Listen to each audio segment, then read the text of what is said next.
Além das vestes sacerdotais, Deus agora faz questão de sentir o perfume que o agrada. Estamos na 11ª mensagem da série Vestes Sacerdotais e eu saúdo a você que está aí e a minha mestra, doutora Raifa Samer. Vamos ler a receita de Deus. Ela está no livro de Êxodos, no capítulo 30, versículo 34, que diz assim: Disse mais o Senhor a Moisés: Toma substâncias odoríferas, estoraque, ônica e gálbano, estes aromatas com incenso puro, cada um de igual peso, e disto farás incenso, perfume, segundo a arte do perfumista, temperado com sal, puro e santo.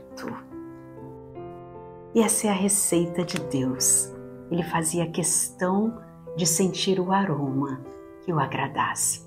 Mas o que significa esses componentes naquela época e para nós hoje? Os componentes são o sal, a ônica, o gálbano e o estoraque. O sal, todos nós sabemos, ele é usado para purificação, ele é usado no auxílio de tinturas, ele é usado para a conservação de alimentos e também usado para dar sabor aos alimentos. Mas ali na liturgia, o que Deus queria?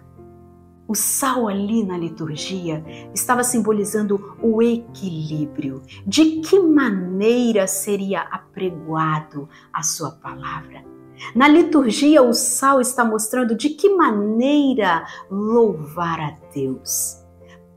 E mostrando também como devo me comportar, principalmente no momento do culto, na liturgia do culto. Então esse é o sal, o equilíbrio, o sabor na medida exata. Aí vem a ônica. A ônica é muito interessante, porque a ônica é um molusco que era extraído do fundo do mar, coisa de 30, 40 metros de profundidade. E naquela época, essa ônica ela teria que ser extraída com um mergulhador sem nenhum auxílio de cilindro de oxigênio. Ele tinha que descer em completa apneia para poder extrair esse molusco. E aí que entra quando Deus fala das águas. Essa busca, ela era uma busca de alto preço, de muito empenho, de muito esforço. O físico tinha que estar totalmente saudável, pulmões impecavelmente saudáveis. Só que Deus tinha algo a dizer, que quando nós mergulhamos no mar,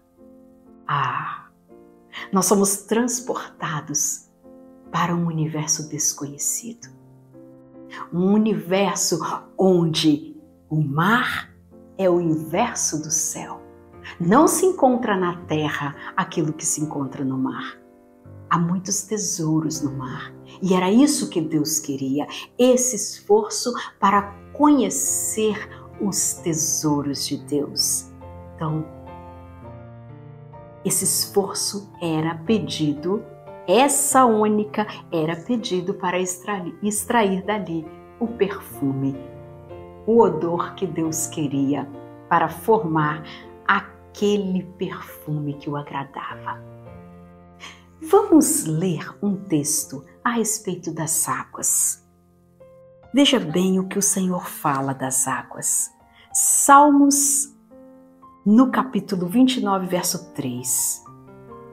Ouve-se a voz do Senhor sobre as águas.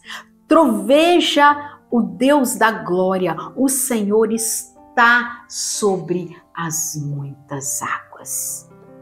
Agora tem um texto que eu faço questão de ler, que mostra o quanto Deus quer que mergulhemos para poder possuir, extrair os grandes tesouros. Veja bem, Livro de Ezequiel, capítulo 47. Eu vou ler alguns versículos apenas. E fala assim, capítulo 47, verso 2. Ele me levou pela porta do norte e me fez dar uma volta por fora até a porta exterior, que olha para o oriente, e eis que corriam águas do lado direito. Essas águas estavam correndo do limiar do templo. Leiam completo depois. Essas águas, elas saíam do trono, do limiar do templo. Saiu aquele homem para o oriente, tendo na mão um cordel de medir, mediu 1000 côvados e me fez passar pelas águas, que me davam no tornozelo. Depois mediu mais 1000 e me fez passar pelas águas, que me davam pelos joelhos. Depois ele me fez passar mais 1000 e as águas me davam pelos lombos. Mediu ainda outros 1000 e era já um rio que se não podia atravessar, porque as águas tinham crescido, águas que se deviam passar a nado, rio pelo qual não se podia passar. É isso que Deus quer. Ele não quer água pelos tornozelos, pelos joelhos, pelos lombos. Ele quer que mergulhemos. E já estava isso dito desde a época de Moisés, quando o mergulhador tinha que ir lá buscar essa única. É precioso demais, né? E lá em Ezequiel ele mostra, ele comprova essas águas. Só se passaria ali a nado, não se podia passar. Tem que mergulhar. E aí vem a próxima substância, que era o gálbano. O gálbano é uma flor, uma fina flor. A textura como uma seda. E Deus queria então essa flor na essência. E por que essa flor na essência?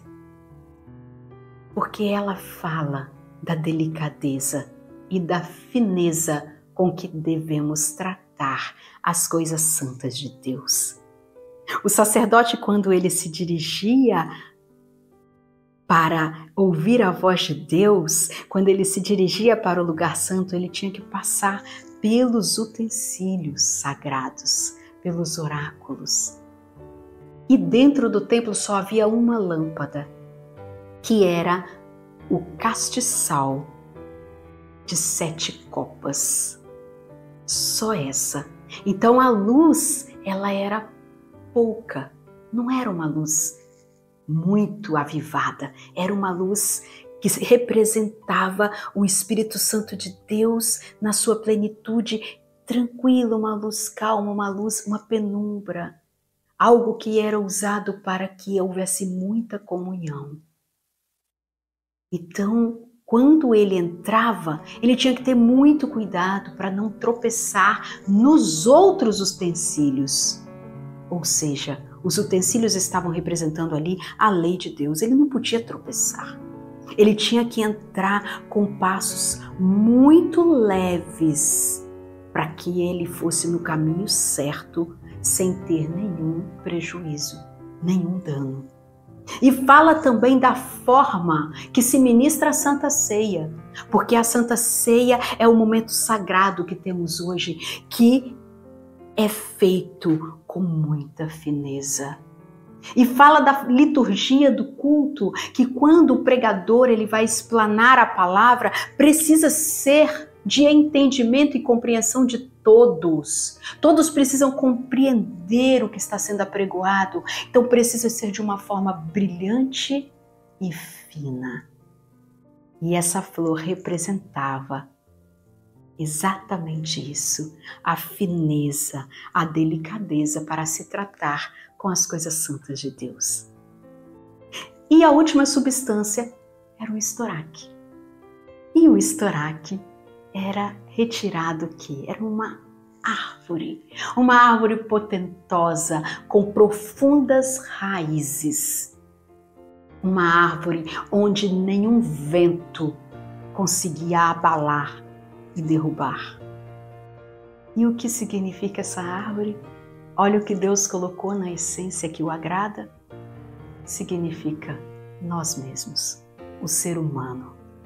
Nós que precisamos ter as nossas raízes profundas, alicerçadas, firmes, para que nenhum vento de doutrina venha abalar a nossa fé, o nosso conhecimento em Cristo Jesus. E nós vamos ler sobre a árvore, porque Deus fala, Deus comprova que nós somos vistos como árvore. Olha o livro de Jeremias, capítulo 17, versículo 7. Bendito o homem que confia no Senhor e cuja esperança é o Senhor, porque ele é como a árvore plantada junto às águas, que estende as suas raízes para o ribeiro e não receia quando vem o calor, mas a sua folha fica verde e no ano de sequidão não se perturba, nem deixa de dar fruto. Essa é a árvore que Deus quer que sejamos. E é essa árvore que faz parte da liturgia, que faz parte do aroma que Deus quer sentir em suas narinas. Concluindo, Deus exige uma essência, um perfume. E esse perfume, para que nós tenhamos esse cheiro, nós temos que extrair ele. Nós temos que extrair o sal, que é o equilíbrio. Nós temos que extrair a única, que só se consegue mergulhando em profundas águas, que é a palavra de Deus. Nós temos que extrair o gálbano, que é a fineza, a delicadeza de como cuidar, agir, louvar, oferecer a Deus aquilo que desejamos. O culto de adoração tem que ser com fineza, a Santa Ceia com fineza. E o estoraque, que somos nós, enraizados, firmes, fiéis, crentes. E vamos finalizar com esse texto lindo, comprovando que Deus quer sentir em nós o perfume que Ele mesmo deu a receita. Livro de 2 Coríntios, capítulo 2, no versículo 14. Graças, porém, a Deus, que em Cristo sempre nos conduz em triunfo. E por meio de nós, manifesta em todo lugar a fragrância do seu conhecimento. Olha bem, conhecimento traz a fragrância. Porque nós somos para com Deus o bom perfume de Cristo. É lindo demais que nós venhamos conseguir extrair diariamente essas substâncias e possamos exalar o bom perfume de Cristo para que Deus se agrade de nós. Que Deus seja louvado.